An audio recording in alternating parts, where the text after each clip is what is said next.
السلام علیکم۔ پاکستان کے تمام علاقوں میں بارشوں کا ایک نیا سلسلہ شروع ہو گیا ہے۔ محکمہ موسمیات کی رپورٹ کے مطابق پاکستان کے بیشتر علاقوں میں بارشوں کا ایک طوفانی بارشوں کا سلسلہ شروع ہو گیا ہے۔ پاکستان کے پنجاب کے اندر لاہور، کراچی، اسلام آباد، راولپنڈی، ملتان، سکھر، خانیوال کے اندر بارشیں خطرناک قسم کی آنے والی ہیں۔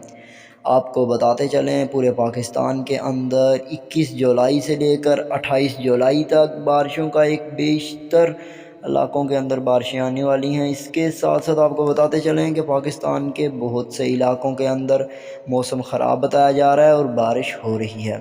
لاہور کے اندر پچھلے 7 گھنٹوں سے بارش ہو رہی ہے، جبکہ کراچی کے اندر پچھلے 3 گھنٹوں سے لگاتار بارش ہو رہی ہے۔ اس کے ساتھ ساتھ پاکستان کے پنجاب کے ملتان کے اندر بادل ہیں اور بارشوں کا سلسلہ شروع ہونے والا ہے۔ آپ محتاط رہیں، تیاری رکھیں، بارش کسی بھی وقت آ سکتی ہے اور طوفانی بارش سے ہمیشہ بچیں۔